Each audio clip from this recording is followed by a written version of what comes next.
welcome to the Soft Cock Week podcast. I'm your host, Michelle Renee. As a surrogate partner and intimacy guide, many times clients approach me to fix their dick. This led me to create Soft Cock Week in 2022, an annually celebrated week of education, appreciation, and normalization of the flaccid phallus. I'm so happy you're here. Before we get started, this podcast is not a replacement for medical advice. In fact, when you notice any change in your body, especially in how your penis is functioning, please always seek medical consultation first. Now let's get started.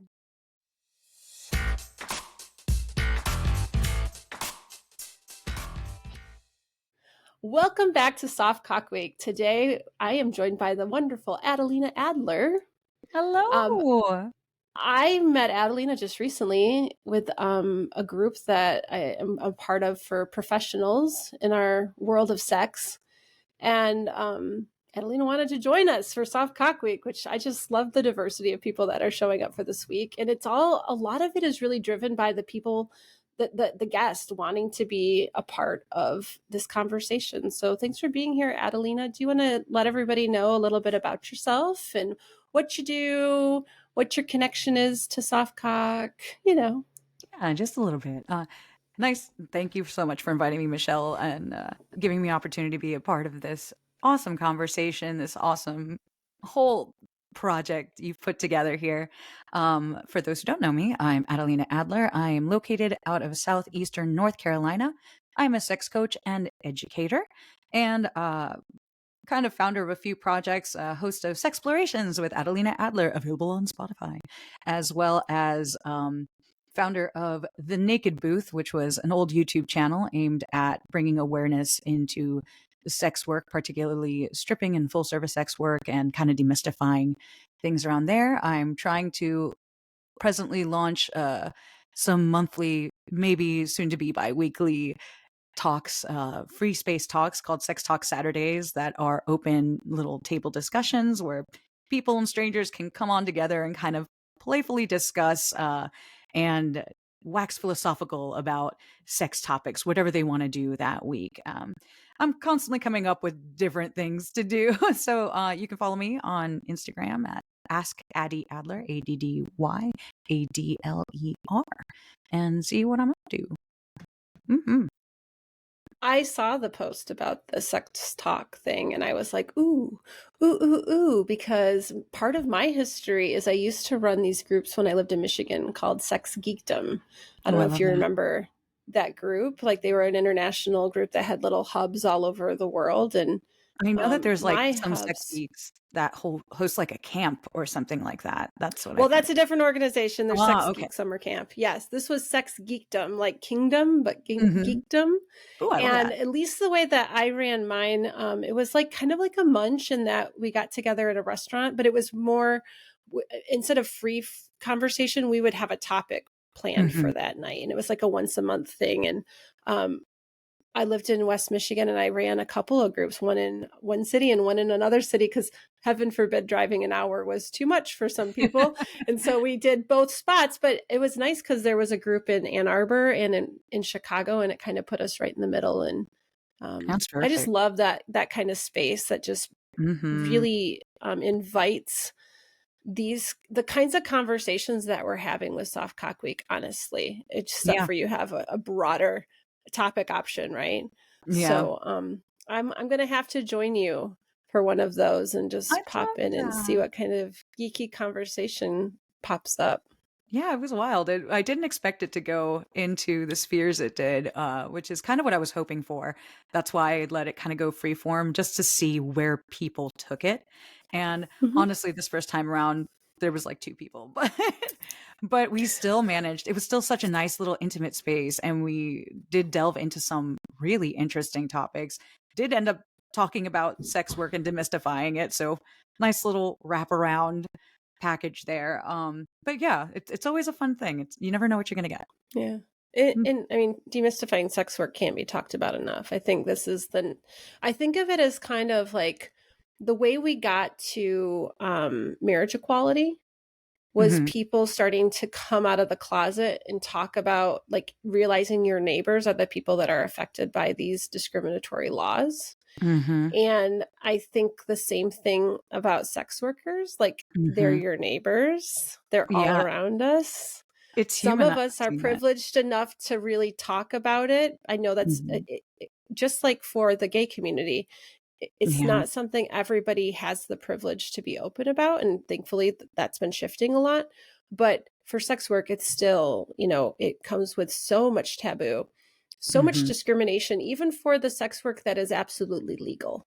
Oh, yeah. Right. And Yeah. that's such a problem, such a problem. So Mhm. I'm all a big yes for more of that.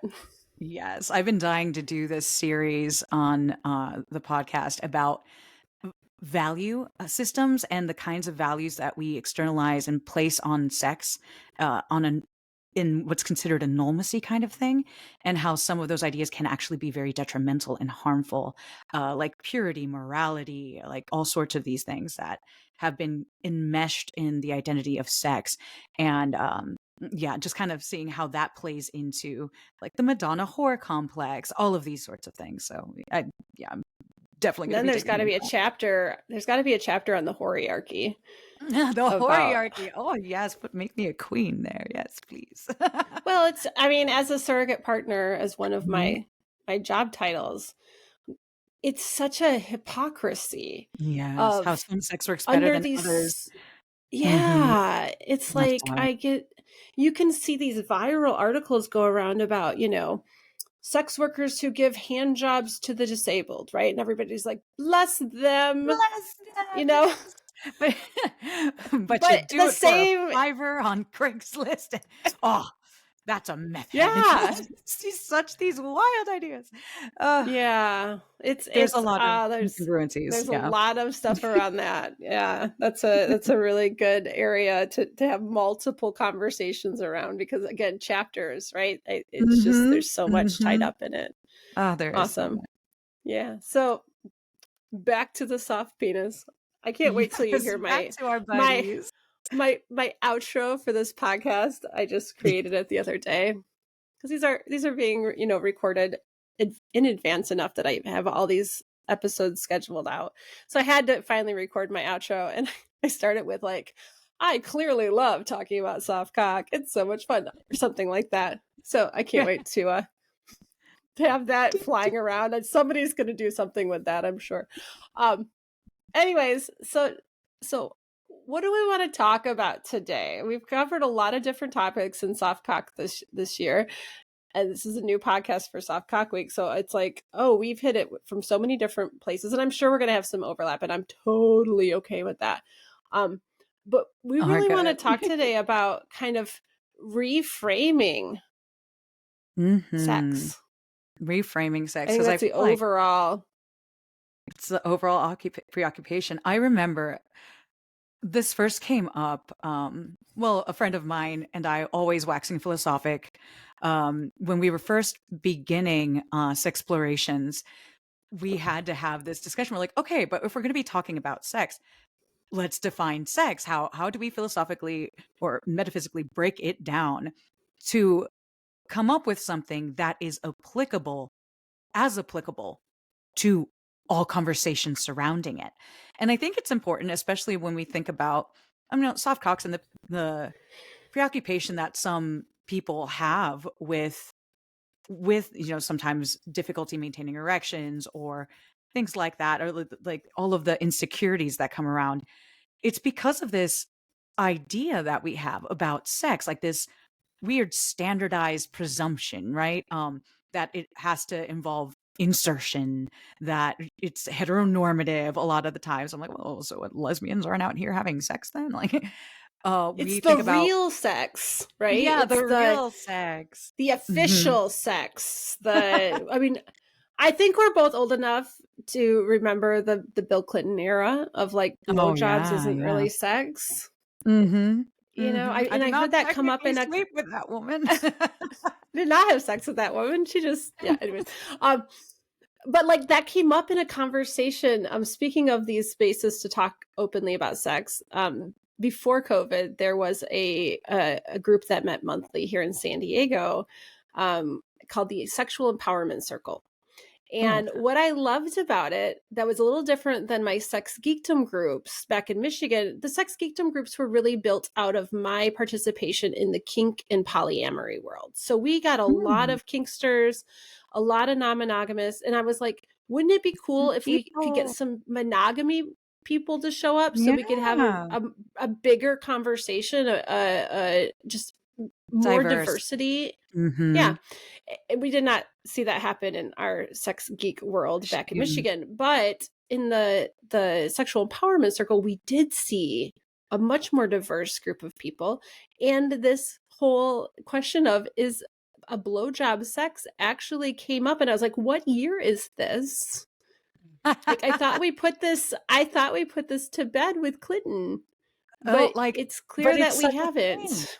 Well, it's something I always talk about too, like, because that came up during our kind of ruminating over this too. Like, for some people, a blowjob isn't considered a sexual act, a sex. It is a sexual act, but it is not sex necessarily for them. And for another person, person B, it might be all of that and more. Like, there might be intimacy attached to that. Some people feel it's more intimate, even depending on, what end you're on sometimes. And it's always important to have these conversations ahead of time before the bedroom, to make sure everyone is on the same page. And also that goes along with cyber sex. We were talking about, what about things like cyber sex and phone sex, which don't necessarily provide physical proximity, but still involve, like, multiple persons participation, and check off some of the other boxes we discussed, like it being intentional, Mhm. continuous and erogenous kind of arousal. Um, like, we instinctually refer to these practices as sex, then, like, we were trying to find out, like, is there a definition then that can explain why? Mhm. Ultimately, what we ended up landing on was the experience, because I felt it had to be like a subjective experience to a certain degree, of intentional, continuous, erogenous arousal involving two or more persons for it to be sex. That way, and that was important. Like, there were some notes there, like, you can't report on anyone else's experience. So it's an Mhm. individualistic thing. You can you can't you can say, I had sex with this person, but did they have sex with you? I don't know. It's still subjective. Mm. Healthy sex, then, under that definition, is when that experience is shared. And then unhealthy sex is when it's exploitative or not shared, anything like that.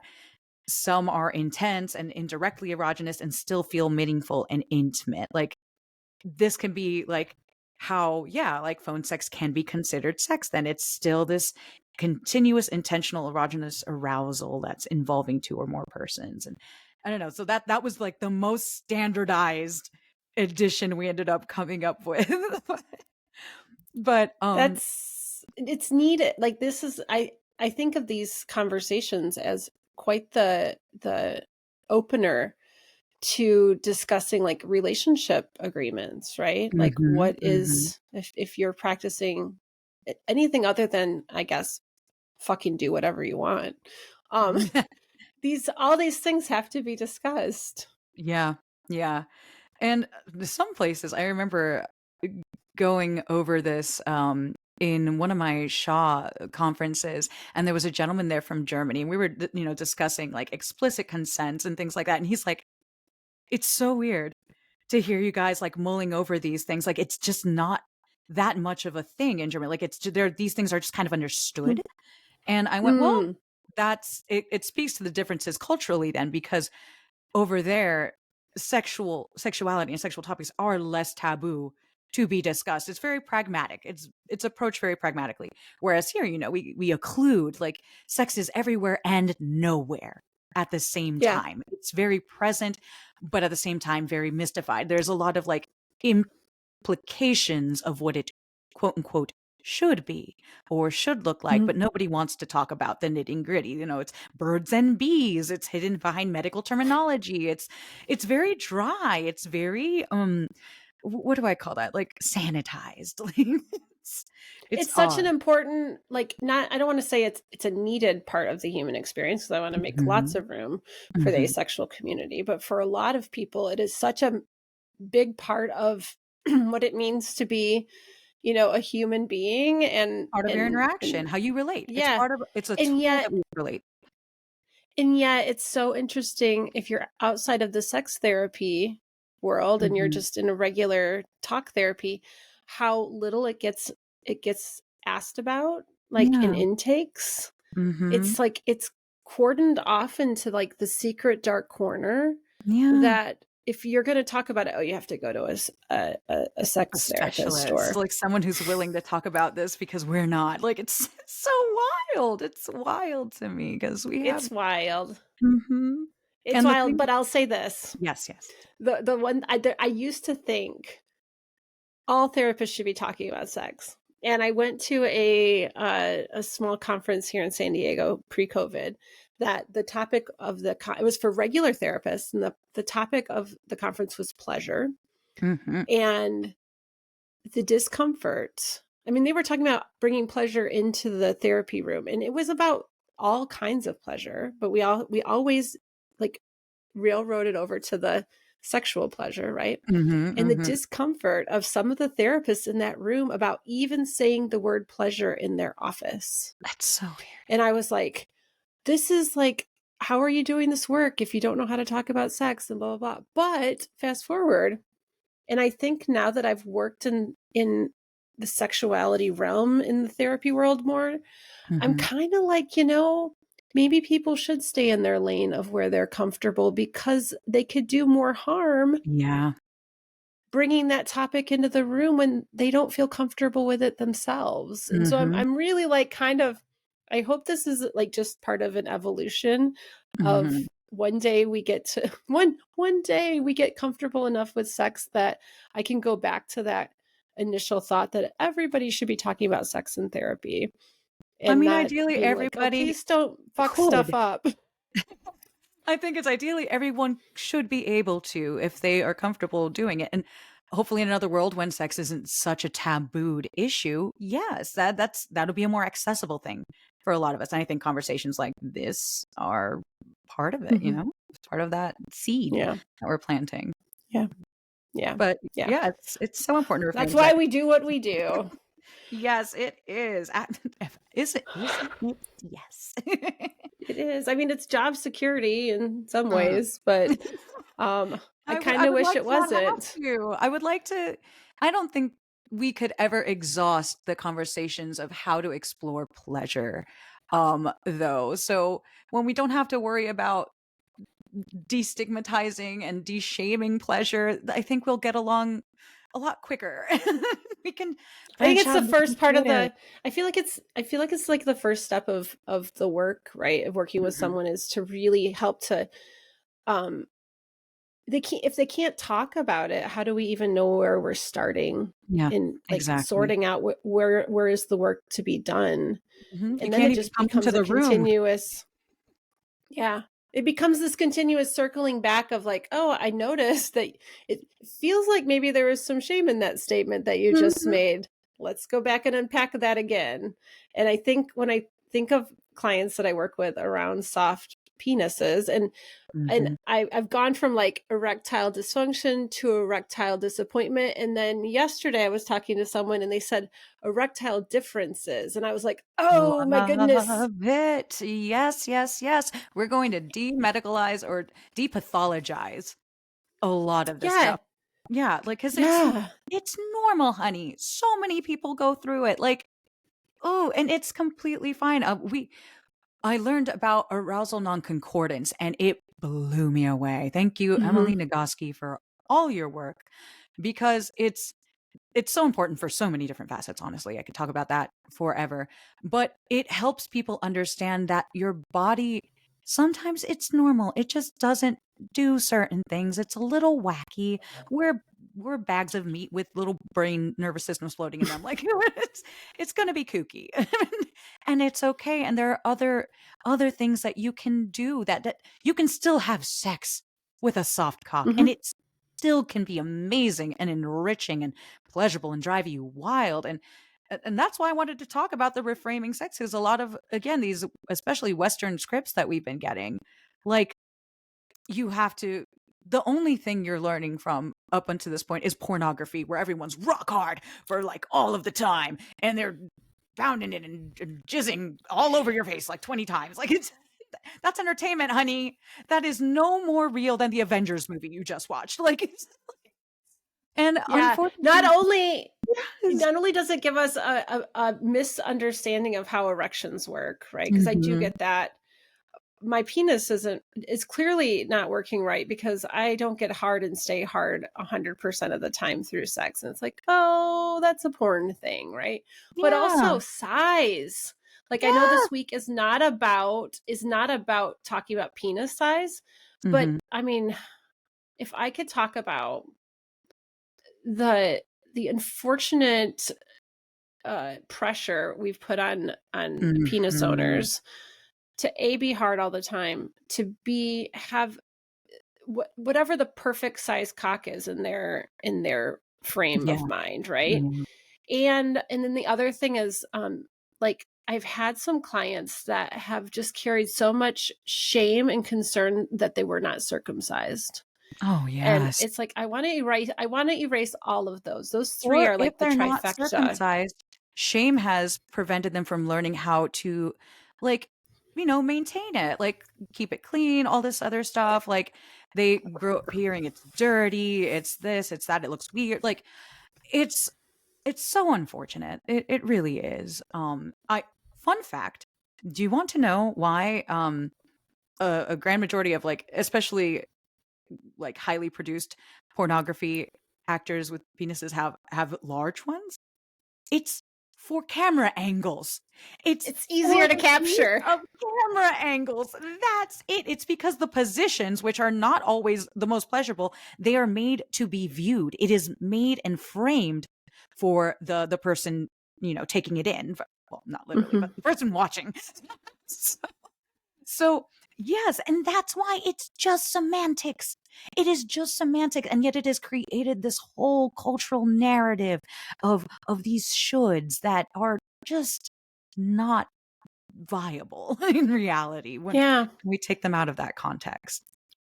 It's Finding a partner that is um a good match involves lots of different things, right? And I remember Mhm. when I first started dating and I'm just going to disclose I can handle a lot of size. It's just the way my vagina is built. Mhm. Well, they're different Other shapes vaginas too. are built different. Mhm. Yep. I Mhm. have my cervix is farther back. I can handle more length, right? I And even remember that going in. changes according to the times of your cycle too, per person. Sure. Mhm. Yeah. Like I going into the gynecologist and having to have a different size speculum and like all these things, like we're all built different. And I remember when Mhm. I first started dating, I didn't realize a lot of this stuff. Like as geeky as I was, I did not understand that the universal experience varies by every person, right? And I remember Yeah. this guy asking me like, "Hey, can you handle big cock?" And I was like, what kind of question is that? And now, like, fast forward, I'm like, that's a real legitimate question. That's what they Yes, told the, it the, the is. one person I'm thinking of specifically is like, no, no, seriously, some people can't. And so, like, there's some downsides to Mhm. having an extra large Mhm. penis. There's some plus sides to being on the smaller side, right? Oh my There's some god. other opportunities. There's Yes. like yeah, the fact that people will go through like medical procedures Oh my to goodness, change yeah. their penis or to change their vulva breaks Mhm. my heart Me because too.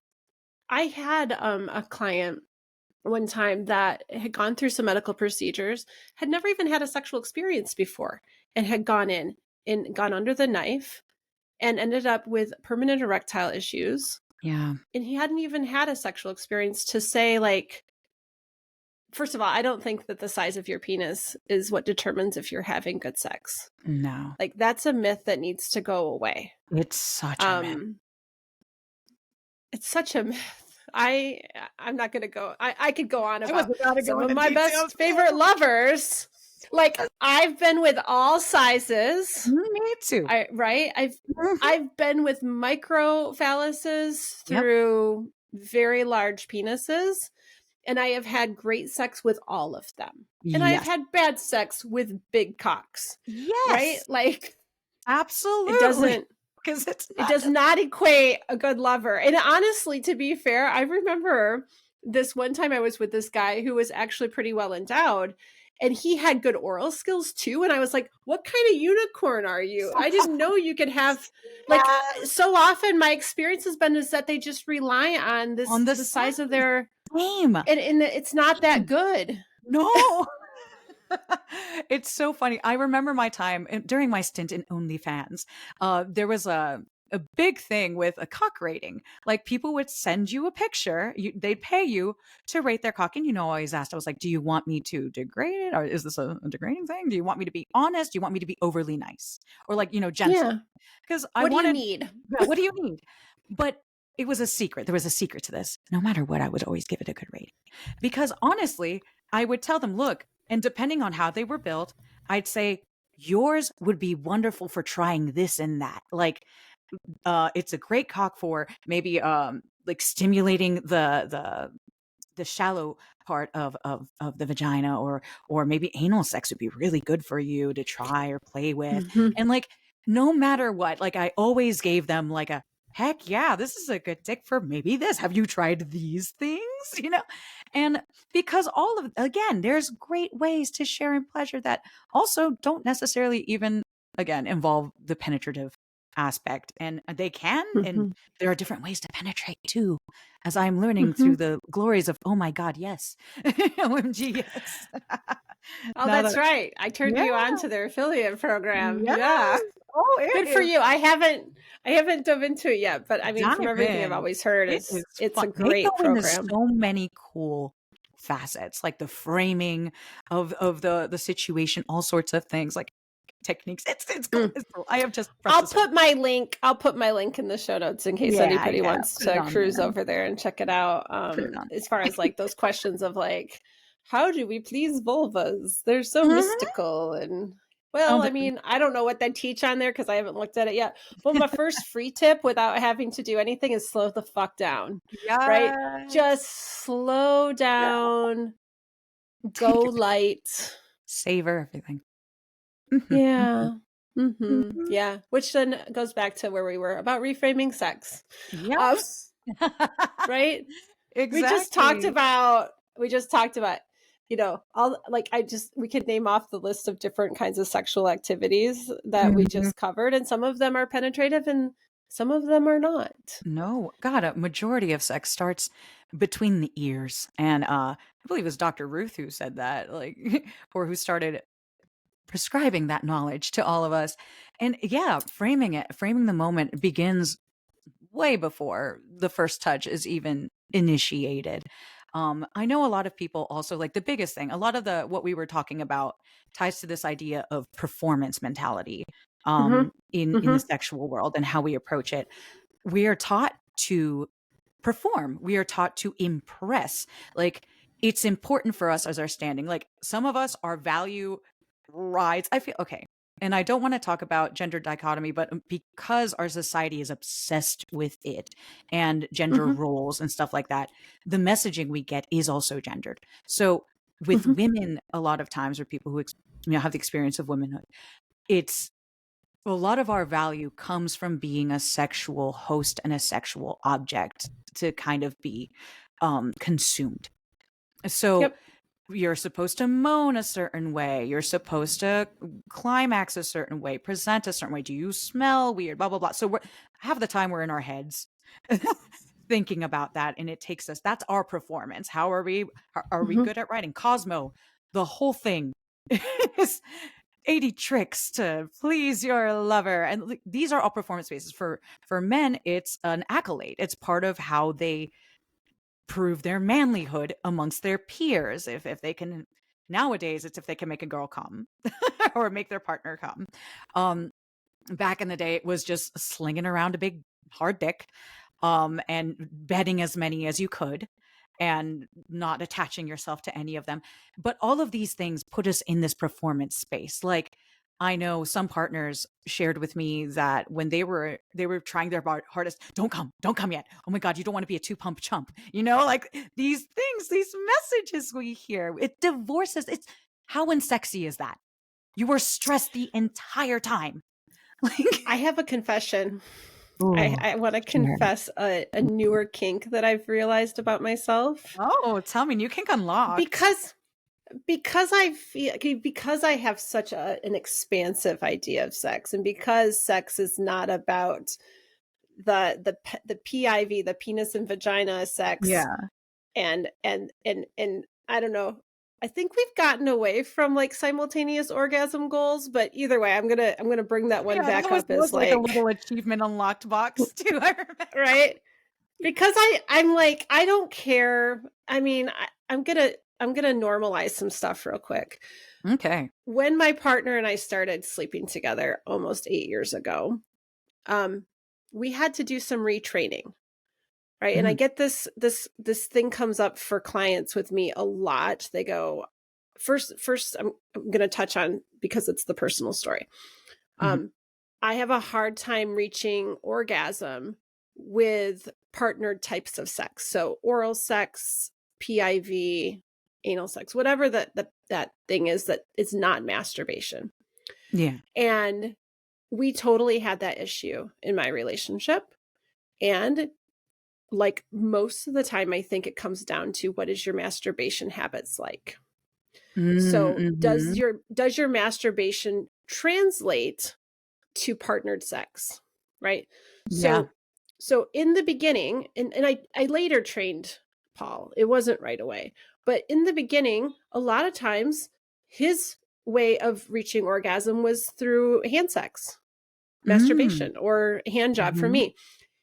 It didn't mean that our sex was a failure, No, not right? at And I all. think I even was gonna say, I that's don't think the that's an issue at all. It's just a no, reapproaching it. to me it's not. But we have these scripts Mhm. that if you don't have an expansive view of sex could really easily turn into a judgment, Yeah. right? That's a What's wrong with judgment this call. partner because they're not orgasming through PIV?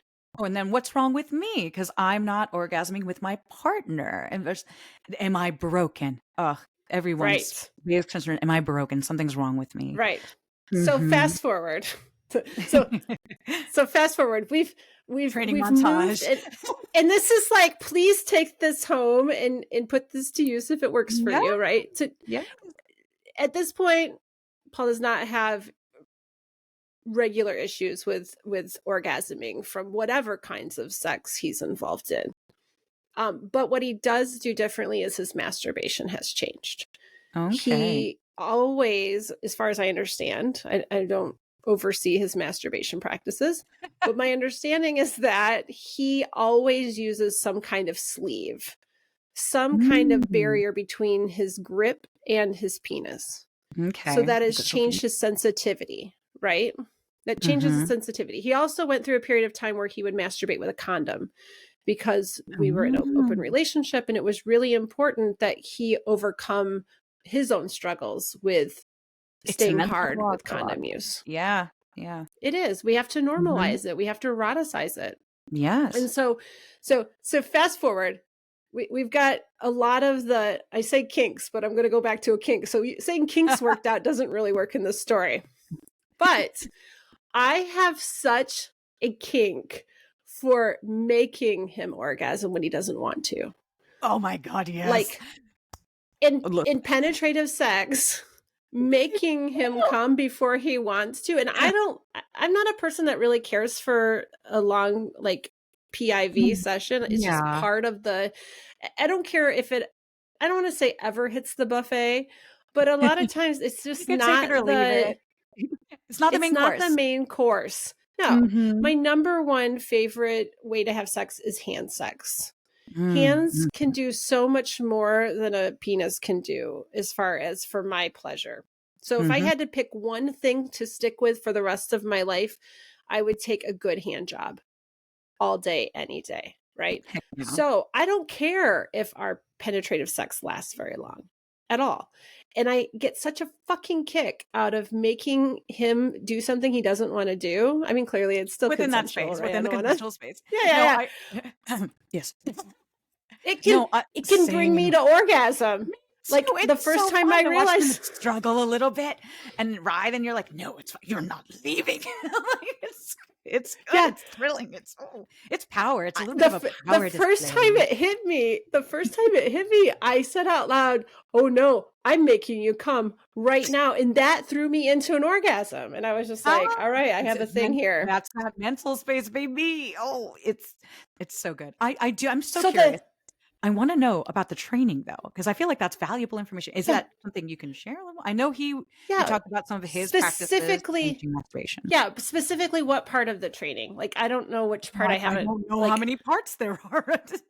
Like, Well, just really, like it's about, yeah, it's about quitting having direct contact with your hand and your penis, mm, I love that. right? Okay. Because I don't know who coined the term first. I don't know if it was Dan Savage or somebody else, but death grip, right? If we're Mhm. squeezing the You're choking cock the and chicken. we're doing it either really fast, like Mhm. I think it's usually a combination of a lot of pressure and a lot of speed. And I think you and I have been with enough people that we have had the experience of being jackhammered. Yes. It's not good, and it's missing I the don't mark. know. I don't know. Maybe somebody likes that. Like, if I'm already in the throes of an orgasm, if I have already had it and I'm in a specific mood, then yeah, like if things have Okay. sucked back up in to the regions and and there's space for it, yeah, yeah. Sometimes I can be good, Okay. but oh my God, starting just off with that. No, I like nice and Well, slow, kind of. yeah. So I have gotten to where the slower the better. Like I am Uh-huh. taking it back and back and back. And like recently I was on mushrooms and and I think I achieved the absolute slowest sex I have ever had. And I was Oh, like dialing it in of like I was so mhm. aware of exactly the pace I wanted it at. And it was Yes. incredibly slow.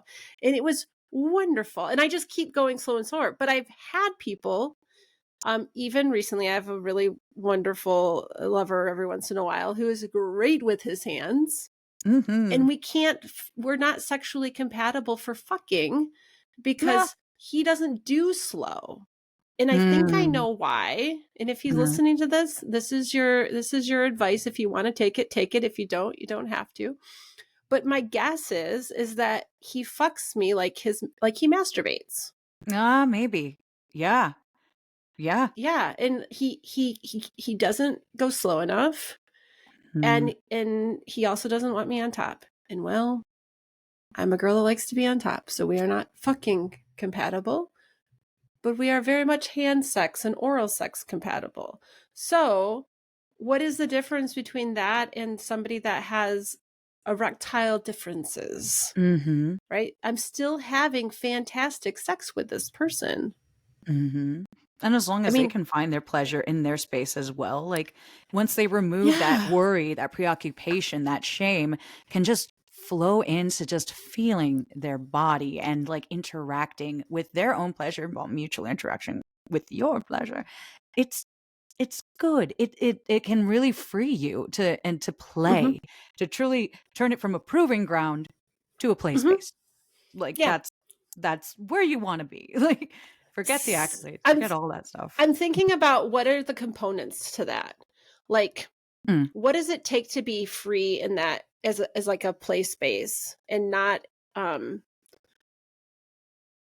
very like Goal performance goal oriented and like it's goal oriented, goal-oriented. right? Like, performance oriented is also linked usually to this idea of goals. Like, people think, "When does sex end? When does Mhm. sex end?" Usually, people will answer when either one or both partners orgasm or climax, and then they Yep. say, "That's it, it's done." We Mhm. remove the pressure or the idea that that is the end of sex. Sex can be whenever and whenever you want it to be and end whenever you want it to end. You don't even have to orgasm. Orgasming does not equal great sex. It's a great feeling, sure, Mhm.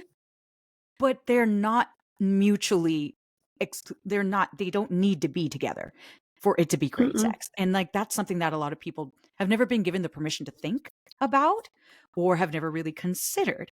So when people go into it expecting, that goal, they try to get there, one way or another. They make it their preoccupation. Then they wonder, am I getting there well enough? Like that's when It's you a, worry it's about a single focus. It's like yeah, your or blinders are blinders. on. Mhm. And this is gonna, if you've listened to all the episodes up to Adelina here, you will hear some repeats here. This is Mhm. almost like if I could sum up the last 5 interviews that I've done for this week. It's like some things here that come to mind is like, I just lost my train of thought. Oh, I had it here. blinders, I'm like, blinders, yes, the blinders. Um, going towards the I've goal. talked a bit about a situation I've been in recently where I do like a stepped up intimacy Mhm, program with clients a lot of times, right? And so we always start in cuddling and getting to know each other in a platonic space and practicing communication skills and things in that space, because mhm, once we take our clothes off, we go like the path we've always known, that really mhm, well dug road, right? And I told a story the other day on a different interview about like we were doing really well in the cuddle space, and he was very in his body and able to like really appreciate like the pleasure of being held and how his body felt in that space. And then we took our clothes off to do mm, some body image work, and then suddenly we couldn't enjoy the cuddling anymore. And I say we mm. because I'm like, you're thinking about your penis, I You can could feel the tell. tension there. I mean, it is palpable, like, Mm-hmm. it's evident, well, at least if you're a receptive person, it can be very evident when somebody's not in it anymore, like, they're in their head Mm-hmm. or something when a shift happens. Like Yeah.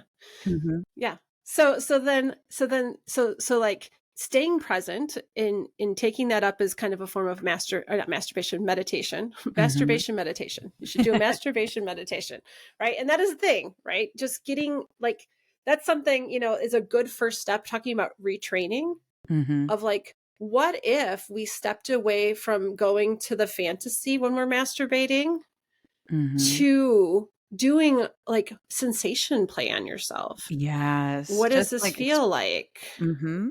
Even if and Yeah, if you don't slowing wanna it just down. doing even if you don't wanna just do it by yourself, if you don't wanna do your own homework, Mhm, taking that opportunity, like, with your partners, mhm. feeling free to just allow that space to be, and let it be silly, let it be awkward. If you feel like it feels strange and new, because it is strange and new, likely, roll with that. It can be a giggly spot. Try asking each other to try different things on each other's bodies and give feedback, and just take turns playing and asking and giving each other feedback, and just allowing yourselves to just touch and explore. I think Yeah. that's such a Be big part of it. curious. Be Yeah. curious together.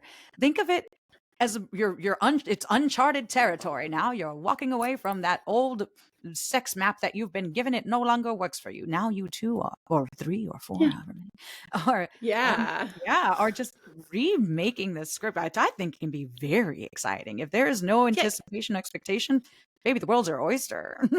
What if everything you learned is just bullshit, right? What if What you if? could pretend to not know anything and just Mhm. follow, like, what does it feel like? I think us kinksters, I'm saying us, I I am a remember you're kinkster, a yeah, kinkster. I am. Yeah. I remember when I first got into that world and I had this guy over, date off of Okay Cupid or something like that. And I was like,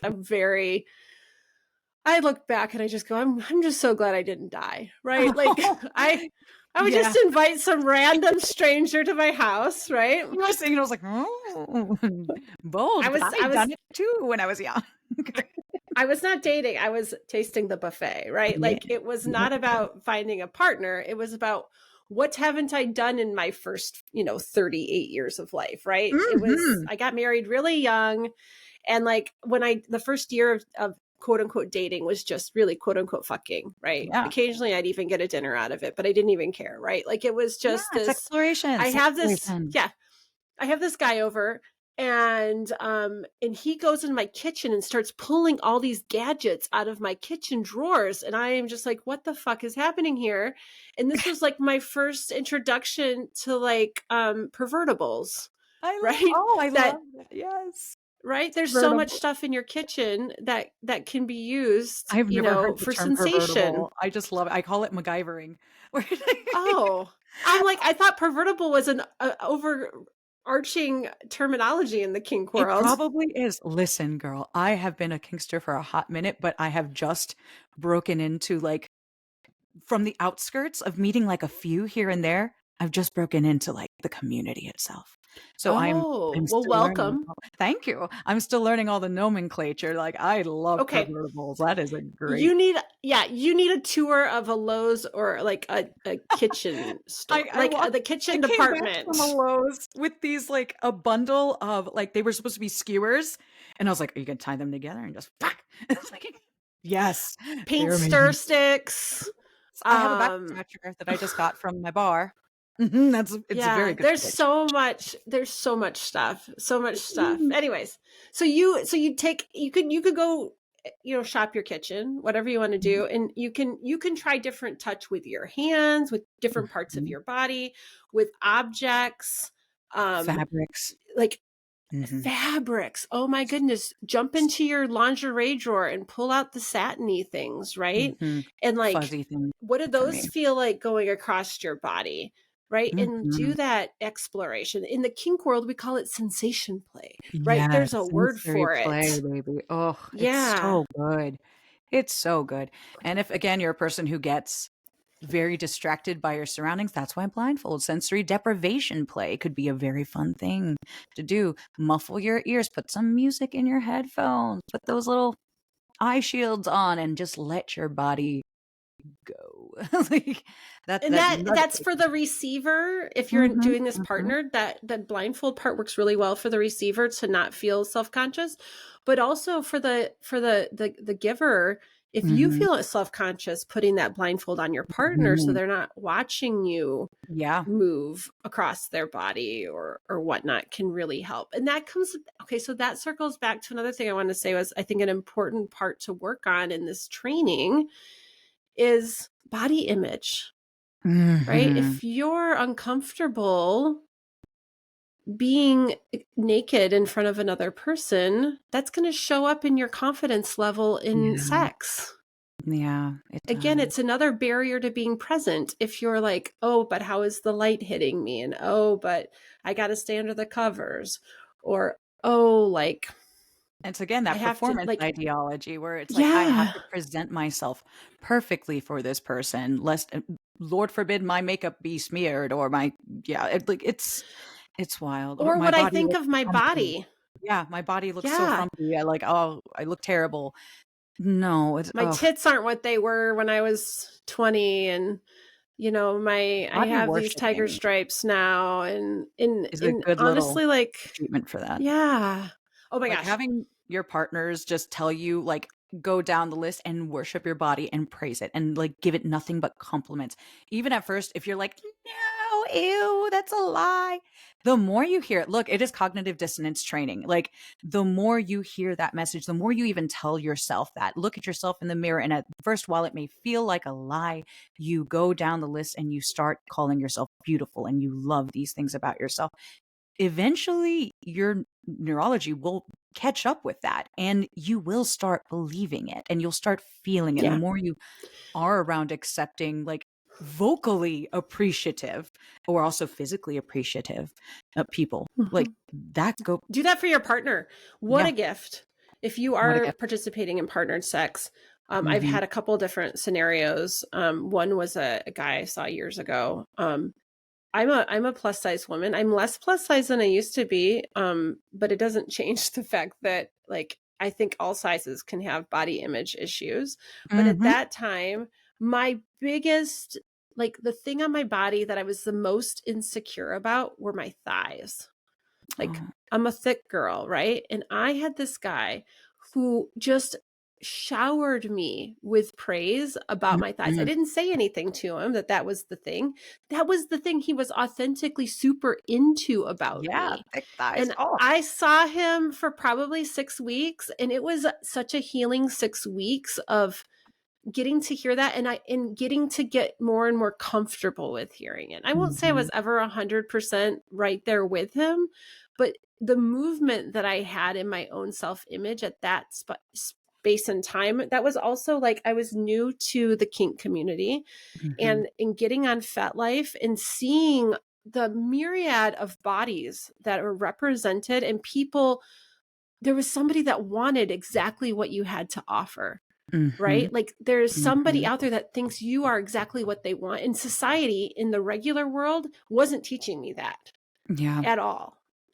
And Mhm. so like it was huge for me to get that affirmation from him. And nowadays, like the lover with the great hands, um, his one of his things is telling you how beautiful your pussy is, Mm. right? That's just part of his play, is just the verbal worship, I'm a right? And sucker so for it. many of us, yeah, so many of us, I do some genital confidence workshops once in a while for vulva owners.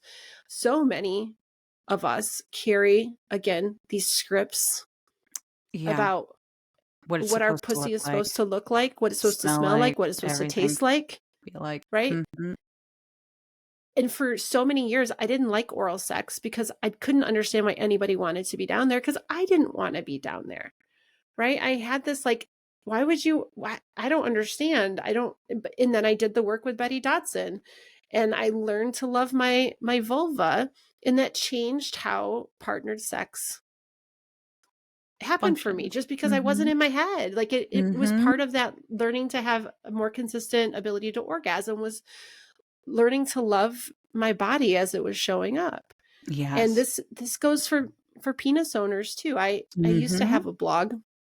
Long story where it went, I'm not going to go into that, but it was a lot of me doing a public diary of my experience getting into kink and polyamory as a previously married woman, um in talking openly about my body image issues. And I got a lot of men responding to me saying, thank you for talking about this affects us too.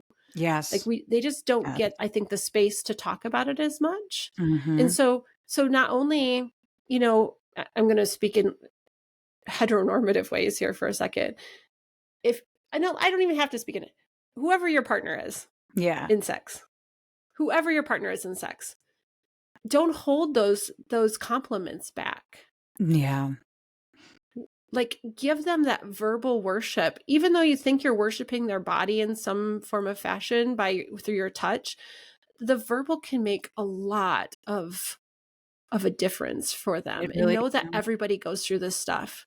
One of my part Everybody is going through this. one of my partners, like, he is sculpted. The man looks like a fucking Adonis to me. And, like, it just stands around and I'm like, "Ooh." Like, it's one of those times where, like, always visually like, "Oh, you're attractive." He didn't think so. Like, he's just been receiving compliments now left and right of people going, "No, you look like a male model. Like, you're gor—" When I first started, and I'm one of my biggest things that I do, I do give compliments constantly. Like, I am complimenting the heck out of him. And at first he was so uncomfortable with it. He was so like, he'd get awkward. He'd be like, "No, stop." Like, "No, I have a tub." I'm like, "You do not have a tub." Like, and even if you did, you were, ugh, nom, nom, nom. So like I started just gassing him up.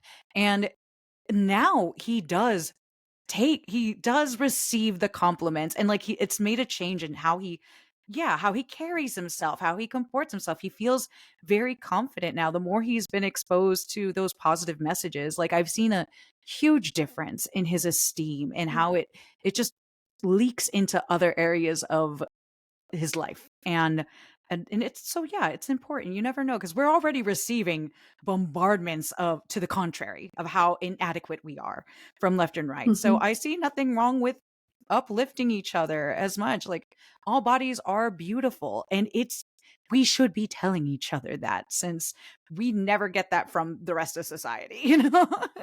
Yeah. It's so true. There's an exercise we do in surrogate partner therapy, where we stand in front of a mirror with each other naked. Yes, we did. Yeah. We did that Yeah, and together it's too. one of my favorite. There's a link on my website, and I'll put a link to it in the show notes. There was an episode of Lisa Ling on CNN. I think I can't remember what the show, something with Lisa Ling, whatever it was Mhm. called, where they talk about surrogate partner therapy, and they do show this mirror exercise. And Lisa decides to become a part of the exercise. She asks if she can take her clothes off, and it was very vulnerable of her. She Oh my hadn't let god, that's anybody huge. see her body naked since having her recent child. It was maybe like Mhm. it was just a couple of months old, maybe. Mhm. And I remember I've been in that post pregnancy body, and I cry watching that episode because she's so vulnerable in it. And I think when I do it with clients, I cry. Like my Mhm. clients, usually it's the first time they see me cry because we talk about our stories around our bodies Yeah. and how we got here. Yeah. And I let them see, like, it's not necessarily tears of grief, Mm. but tears of appreciation, because this body has Yeah. been through hell, right? And Mhm. it's so strong and it's gotten me through so much stuff. The But story there of your was a life. time when I couldn't have said that, right? There was a Yeah. time when I would have been like, oh, like, I just be critical and not appreciate, Mhm. like, the positive side. I don't think you have to be body positive, but body neutral would be like where I aim to get people to. Because if you're at least in neutral, if you can show up in a vulnerable space with your partner Mhm. or partners, Then you're then you can be receptive. present for what's happening. Mhm. Yeah, You could be you can more be receptive present rather than for pleasure. mhm. I always think of I had a thought here too, because like when people's bodies change, like especially if they gain weight or something, like the language and terminology that's often is like, oh, you let yourself go, blah, blah, blah. There is this story that is usually attached to bodies changing that somehow becomes a value statement on your ability to tend for yourself and your priorities and your capabilities. There's so much extra baggage tied on to that, and it doesn't it's never accurate. It doesn't take into account the actual circumstances going on in people's lives, and yet that's the story that sticks, and that's why so many people just lose themselves to that mythos, and it's such a shame because like you said, this body is a testament to the story that you've been through your struggles, through your Mhm, triumphs, and it's carried you here, and it has mhm, sheltered you and taken care of you this whole time. Like it's a it's a dual system here. You're not just you taking care of your body's also taking care of you. It is taking love it, give it pleasure. It is deserving of it. I feel like so many times that that block makes you feel like you don't deserve it. Like I don't look good enough for this. I don't mhm. and ugh, what a gross lie they've fed us that we have to look a certain way to deserve to be touched, to deserve to feel good. It feeds the diet industry, it feeds the beauty industry. It It just feeds it it pockets. it is, yeah, and what's funny is you said you deserve pleasure, and Adelina and I literally just processed something that came up for me in my personal life, a weird little brain weasel, like, Yeah. questioning if I deserve pleasure, and I wrote on my mirror in my bathroom, that my guest bathroom, in a big marker, "I deserve pleasure." Right? And I left the markers there, and I had a client in there the other day that left his own, which said, "I am worthy of hope." And Yes. I love, like, I'm just going to leave this up there and let clients just keep building on it Oh as they god, go yeah. in to use my bathroom. And it, we all have our things, and we all still deserve pleasure.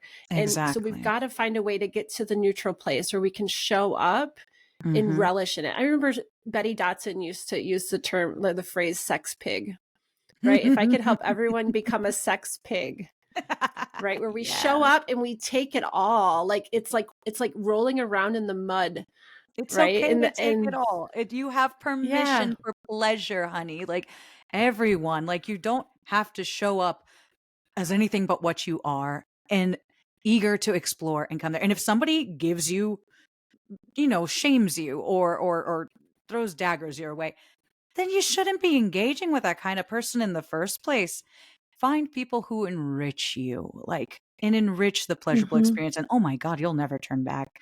Once you share pleasure and sex from the space of just authenticity and Mhm. just unabashed willingness and like presence. Ugh, it's the most liberating thing. Like, It's guaranteed, girl. spiritual. It's if It is. I'm an atheist, but that's my church, right? Like That's to be in the Hosier's church right there. space.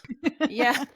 When Yeah. I think about the times that I've really felt like a sex pig, because I don't always feel like a sex pig, but once in a while, Betty's voice comes into the room. And it's funny when I look back at it, it's I'm not in that space with PIV sex, the way my body works. Hmm. It's really interesting. My orgasms from penis and vagina sex is like a one and done. It's a Hmm. different orgasm. When I orgasm Hmm. that way, it's just done. But when I'm playing in another way, any other way, well, I guess anal sex and PIV for me is a pretty similar orgasm. Not Okay. not the same, but as far as how it leaves me feeling afterwards, I feel very like depleted. Okay. Where Yeah. Yeah. if I'm having sex, like oral sex, hand sex, I can get on the wave, right? And I can just Yeah. start riding that wave, and I'll say sometimes like, I think I could do this all day, Hmm. right? And that's the sex pig, right? That shows up, and I Hmm. will take as much space as people have in their ability or timing or calendar or whatever. Like Hmm. that, like there's a limitedness of what you can experience if your sex has not been expanded. Yeah. Also, while you're expanding, give yourself permission to suck at it. Like for a little bit. Oh, Like that's huge. Like as as someone, because everybody's bodies are different. You're going to learn, mhm. like, sometimes things that work with one person are not going to transfer over to another person. Take it as a blank slate every time. And I think honestly that's made sex more fun for me now. Like rather than coming into it trying to already be a sexpert and be like, I'm already so good, making it a matter of my ego. Again, performance. Here we go. Coming at it Mhm. from a humble space of I am but a student of your body. I want to learn particularly you. Not only is that hot as hell to hear on the other end, being like, oh, Mhm. you want to learn me? Okay.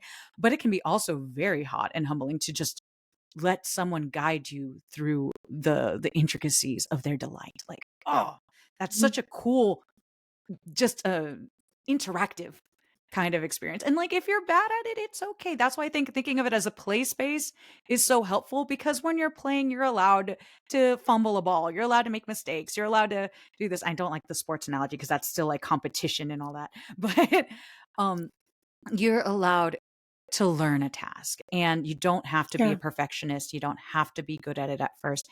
But thankfully, practice helps. And it's more reason to play. Like keep I doing it. just was talking with a client last night about this, that Mhm. when you don't, in the beginning, it's like learning how to ride a bike, right? You have to really think about it, Mhm. and eventually you get to where you don't have to think about it. You don't have to be in your head. But in the beginning, you are in your head because you're Mhm. trying to, it's going to be different with a new person. Mhm. It's a different body. They come Ask together questions. differently. Ask so many questions. Yeah. Don't be afraid of being like, "How does this feel?" Again, it Hmm. can be really hot. Don't say like, "Am I doing this right?" Because that again weird What would puts make this better? yes, that puts the onus of it on you again, and it puts you in your head. Be like, "What would you like me to do? Show me how you want to be touched." Don't be afraid of having them bring Hmm. their hand down, help you figure it out, or like give you verbal instructions and feedback. Like, Watching each other yes, masturbate. yes, that's so cool. It's That's so fun. so helpful. Mhm. And really scary for a lot of people. So like, if you want Mhm. to stretch yourself, right? How do we The change? We get out of challenge our is the comfort challenge. zone. Yep. Little Yeah. challenges But can help. but it gives you so much information if you watch someone Mhm. masturbate. Like you get such an idea of, again, pacing, Mhm. um pressure, all these things. Like you can Yeah. learn a lot. And also Mhm. it's not limited to how they masturbate. Like maybe you can teach them something new that they hadn't experienced before. Mhm. Um, we were talking about the value of porn the other day, I'm really porn neutral. I think that there's times when porn is really great and there's times when porn can be problematic. I think it's really dependent on every situation. It's And context dependent for me too. I'm like, I mean, again, it's like any other tool. In excess can have detrimental effects. If you take it a certain way, it can have detrimental effects. But yeah, same. I guess I would consider myself also yeah. porn neutral. Mhm. Yeah, I was talking to Jojo Bear, who's a sexological body worker and hands-on intimacy guide here on the West Coast. And we were at dinner the other night. He helps with Soft Cock Week. He'll be on. We have our cock soft opening on the Like it. first day of Soft Cock Week. So by the time this comes out, it will have already passed. But JoJo is part of that, and he introduced me to something that Joseph Kramer created called porn yoga, where it's really teaching you how to use porn to your benefit, right? To um, practice with porn. And I think we kind of hit on it, I think, when I was talking to Erica Leroy on another episode of this, is to like watch porn and consider the pacing. Like, how is, like, if you stroke yourself at the same rate as the sex is happening, right? And see if you can keep, like, follow, like, kind of join with the people that you're Mm. watching Mhm. and be in it more with them. I Yeah. was just like, oh, that's a really positive way to use porn, or It's fun. It sounds fun, using it for honestly. ideas, Mhm. right? Like using it for ideas. When I use porn, I totally like the person I'm watching. I like to watch a lot of like erotic massage Oh, I love the porn. Like erotic that's massage ones. Yeah. yeah. With Yeah. usually it's a female bodied Uh, receiver and giver is generally the ones that I like the best. And I'm totally like coming with the girl on the table, right? Like I'm in it with them. Like yeah, I that's love as close as that. I can get to fantasy. I have aphantasia. I don't see So pictures in you my mind. that So if you I'm going to use that. fantasize, I Oh, have to that's use so porn to cool. fantasize. Mhm. It's the only thing that works for me. Um, so like there's some ways that you can use porn.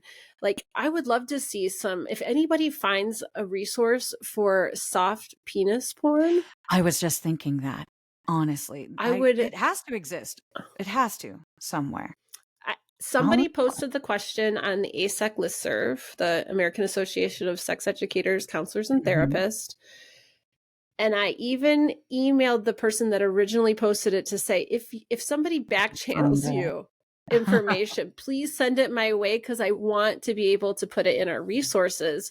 Same Agreed. thing with was talking to someone on here the other day, Mish Middleman, and he was talking about literotica, Oh, that and was my first. they don't have a section for soft Oh, penises, but I tweeted them to say, hey, if you build it, they will come, right? they And I will. think there's a market for these things. We Mhm. we need to see ourselves Yes.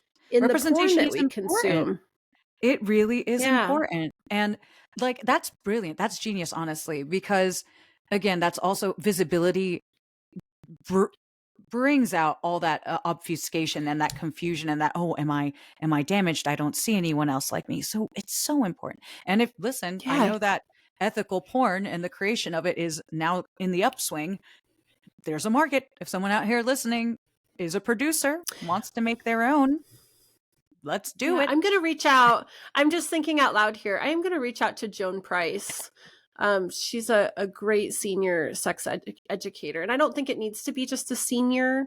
Mm-mm. I want to see it represented in all age All groups, but I'm ages. wondering, We've she did experienced a it. thing with Jessica Drake a few years ago, a senior porn, like specifically for seniors. And I Mhm. just wonder if there's any of that On there too. represented there. But Yeah, it because we're definitely going to has to need be to build a importantly directory. it has to be importantly that it's all ages because if they think Yeah. oh, it's just something that happens to the elderly and things like that. And it's not. Yeah, it has In to be in full. No, it's not. It's not. Guaranteed. I I see have so it many in partners. all ages. All ages, and it always it always made me so sad and upset because they would get very self-conscious, and one of them made it about me, like, they turned it over to me and made it me like, tried to make it about me. So I was like, excuse me. Like, first off, there's no problem here. Like, second off, it's Yeah. okay. Like, you don't have to attack me about this. Honey, I'm not Yeah. attacking And which you. is, I'm sorry that happened, because I think one of the messages I try to say is like to the partners of people Mhm, experiencing erectile differences, that mhm. it's not about them. It's not a It's reflection not. of how they feel about you. So for you to No. have that, like, not like to be like lashed out Mhm. against, Like, I got that it was that's, his own insecurity, but, like, people who may not no, somebody might not. it's not about Yeah. you. It's they are having this own struggle in their mind and body about what's going on with them. And it, again, it's normal, people. It's completely normal, and it won't ruin the moment, I promise. Also, Yeah. hydrate. Everyone it's okay to take little breaks in between to touch each other, to enjoy Yeah. each other, and I work want with to what see you want. some hot sex I had with a some soft hot cock in sex the with a room. soft cock. I tell you, Well, but it wasn't recorded, was it, I Adelina? I'll go back and record. I'll find the guy again and just be like, "All right, let's do a thing where we rubbed it on Recreate. me." I I mean, we would promote, like, we would Mhm. totally promote. We would promote. Oh, Adelina, we could probably talk for hours, which Oh, has we generally can. been my experience with you. Yes, that's what happens. You get 2 Yeah. sex geeks in a room together, we just go all over the place. We'll have you back over on my other podcast, and I'll jump on your podcast, and we'll Yes, just, I don't please. know. I think you and I have plenty to talk about, as always. So Mhm. I think what I want to wrap for my end, and I'm going to ask you what, like, your going away thoughts Sure, are, you but start, you start. I hope that today we've given some ideas of, like, how to, like, no matter what your erection uh status is, we gave some great tips on how to show up more presently in Mhm, sex. We've talked about an expanded idea of what sex is. mhm, We've tried to hit on some of these, like, scripts that we have around performance and what it means to show up for sex. I'd love to hear from people. Like, we're going to do this again next year. What were your mhm. favorite things? Did you learn something today? Because we covered a lot of different stuff. And I love that you're open to talking about some of your personal experiences, because that's how I show up in these kinds Oh, of me spaces. So too, it's honey. nice to be, This is a personal thing, yeah, we talk with you in about that. Yeah. it. Is there anything that you can think of that you want to add as we wrap? Hmm.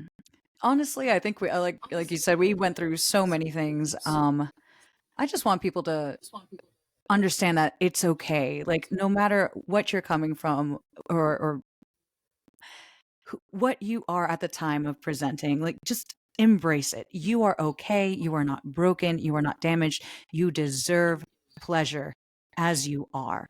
And don't be afraid of it. Come embrace it and play with it. And don't be afraid of being bad. Just go with it and enjoy it. And take this as a new adventure and really make it yours. Sex has been given to us as is this prepackaged supposition when it really is something that's personal and created for you and by you. So reclaim it and have fun doing so.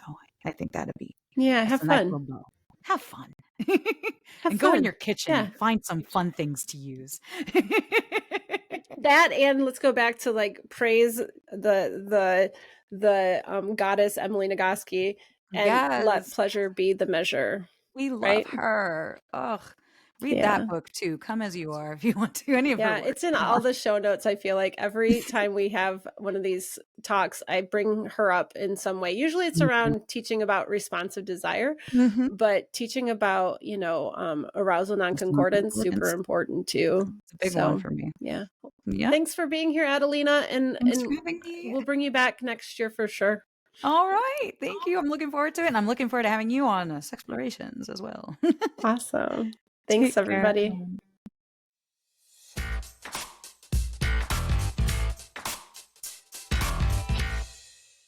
Wow, do I enjoy talking about soft cock.